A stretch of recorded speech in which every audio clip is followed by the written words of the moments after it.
I grew up in Wessington Springs, but I went away to college and I lived in several other places in the meantime, and my wife and family and I just moved back, so we've been home just about 1 year now. I moved to Wessington Springs about 35 years ago when I married my husband, who was from here. Well, I've lived here 2 years now, full-time. I had a home here for about 10 years, kind of a summer home. I have lived here for 4 years.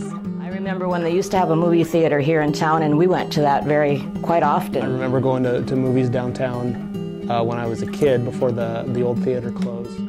The first thing I thought of was our residents here who aren't able to travel a long distance, go to a movie, and then travel all the way back home. We'd like to take them to the movies, but it's hard for them to get there because then it's a long drive to get there and back. The closest movie theater is probably Huron, which is at least a 30-minute drive, if not a little longer. If people are going to go out for the night, that means going out to, again, driving 40, 50 miles, which is inconvenient, is more expensive, and is, in the winter is impossible, or with kids is impossible. An affordable option here for a movie theater, I think, would be a good thing for for all of our kids, but specifically I look at middle school and high school students. Right now, as far as a venue to go to that they particularly can go to on their own, there really isn't anything in existence in Wessington Springs right now.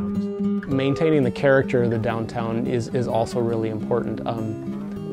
Through the years that I was growing up here, we had 2 really serious fires that destroyed several old historic buildings downtown. We've had a bunch of rebuilding done, and that's been really encouraging. But my preference would be to restore one of the buildings downtown that is one of the older ones. We should try and use the buildings that we have here in town. We have a few vacant buildings at this point, and it's a shame to just see them sit there not being used. Use a building that's on Main Street. Some of them I know that we've restored in the past. The Opera House, for example, is a historic landmark, and it's utilized for a lot of community events. I think a lot about the future of the town and the kind of the small town lifestyle, I guess you'd say. I mean, I have a lot of memories of growing up here and being really happy here, and having worries now that is the town going to be the same kind of place for my kids and maybe hopefully for their kids as it was for me. Just really would like to see a theater here in town. I think that's probably going to be pretty cool.